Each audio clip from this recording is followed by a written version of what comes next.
안녕하십니까, 알림이 황희두입니다. 시작하기에 앞서 속 시원한 소식 하나 전해드리려고 합니다. 국민의힘 이주환 의원이 안진걸 소장과 권보람 PD에게 2억 원의 소송을 걸었다가 패소를 했다는 건데요. 안진걸 소장과 새날 권보람 PD가 이런 이유들로 국민의힘 이주환 의원을 고발했습니다. 보시다시피 JTBC에서 이해충돌 관련한 심각한 보도를 전하기도 했었죠. 그런데 이를 두고 오히려 이주환 의원이 안진걸 소장과 권보람 PD에게 무려 2억이 넘는 손해배상 소송을 제기한 건데요. 이게 얼마 전 원고 패소 판결이 난 겁니다. 이와 관련한 영상이 쇼츠로 K보람 유튜브 채널에 올라와 있는데 축하한다는 응원 댓글 하나씩 남겨주시며 구독까지 해주시면 큰 힘이 될 것 같습니다. 무려 2억이 넘는 금액을 손해배상 소송으로 제기했는데 참 뻔뻔하단 말밖에 안 나오고요. 본격적인 주제인데요. 윤석열 대통령이 지금 쉴 때가 아니라고 말씀드리지 않았습니까? 오늘 윤석열 부부와 친분 사칭한 법사 논란이 불거지고 있습니다. 그 건진 법사가 세무조사나 인사 등에 영향을 미칠 것처럼 행세하며 이 건에 개입한다는 의혹이 돌아다닌 거고요. 이와 관련해서 대통령실에선 아직 구체적 조사는 이뤄진 바 없다, 이런 입장을 전했는데 처음 보도가 된 건 오늘 새벽 조선일보에서 대통령실이 자체 조사를 나섰다는 얘기로부터 시작됐습니다. 이후로 방금 전 세계일보 단독으로 대통령실에서 무속인 민원 청탁받은 고위공직자의 조사를 착수한다는 소식이 전해졌는데요. 해당 소식을 접한 시민들은 도사랑 법사를 처벌해야지 왜 민원을 들어준 공무원만 처벌하냐,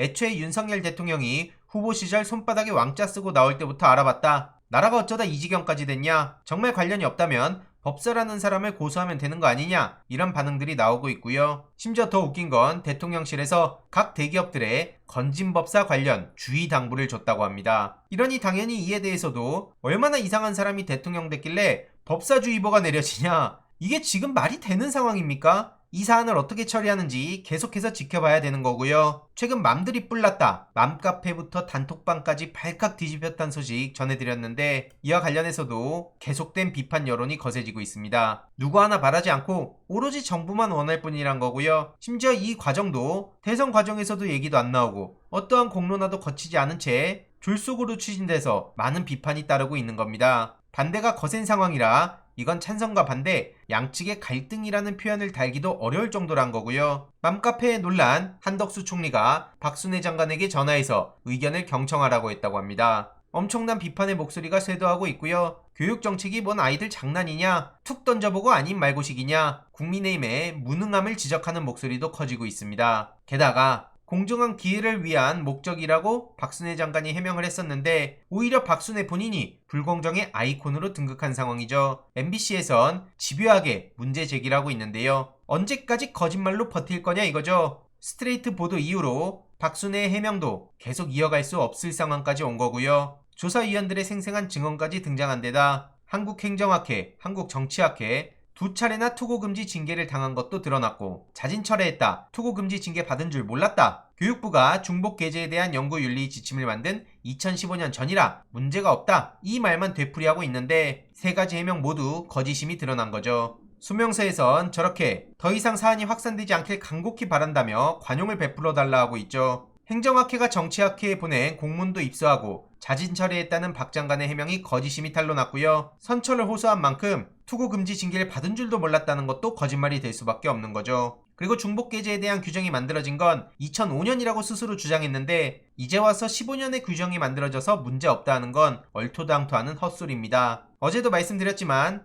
미국 미시건대 지도교수가 박 장관에게 알리지도 않고 미국 학회지에 제출한 것 같다, 이런 주장도 정작 미국 지도교수의 답변을 통해 금방 거짓말이 탄로났는데요. 논문 등재할 때 박 장관에게 알렸다 하고 연락을 가끔 했지만 논문에 대한 언급은 단 한 번도 없었다 하고 이렇게 거짓말이 드러난 거죠. 이외로도 쌍둥이 아들이 자기소개서 등을 대필해주고 이른바 허위 스펙을 만들어주다 대표가 구속됐던 입시 컨설팅 학원에서 생기부 첨삭을 받았다는 보도를 했는데요. 그것도 불법 입시 컨설팅 학원이었다는 거죠. 이와 관련해서도 해명을 했지만 역시나 상담했던 직원을 통해 거짓말이 탄로났는데 당시 상황까지도 생생하게 증언을 했다고 하죠. 원장이 구속된 문제의 학원 이름까지 공개가 됐고요. 첨삭받은 내용이 실제 생기부에 입력됐다면 교사는 파면도 가능하고 학부모나 학생이 기재를 요구했다면 부정청탁금지법을 위반했다는 지적도 나오고 있습니다. 만약 떳떳하다면 방법은 간단하다는 거죠. 18년 2월 현금 영수증 기록과 쌍둥이 아들 생기부를 공개하면 된다는 겁니다. 하지만 이걸 다 거부하고 있는 거죠. 이러니 공정과 상식을 외치고 법과 원칙을 외치던 스카이 대학생들은 전부 다 어디 갔냐? 장관이란 사람이 문제에 거짓말 투성이다. 수사는 안 받고 저게 뭐 하는 거냐? 대통령, 여사, 장관 등 아주 가관이란 얘기가 쏟아지고 있죠. 이외로도 이현주 씨가 최근 윤석열 정부에서 내놓은 민생 대책을 주고 오히려 이건 불공정한 행태라고 지적했고요. 국민 제한 톱10도 중복 편법에 첫 판부터 무효가 됐다는 소식도 전해졌습니다. 하는 것마다 죄다 망신만 당하고 있는 상황 아닙니까? 무효처리 총국은 애초에 예견된 결과였다는 비판도 나오고 있고요. 국민제한 제도 자체에 대한 비판도 거세지고 있죠. 정부 입맛에 맞는 안건만 고를 수 있다는 우려도 커지고 있고요. 이외로도 국민의힘 내부도 비대위 전환의 의견을 모았다며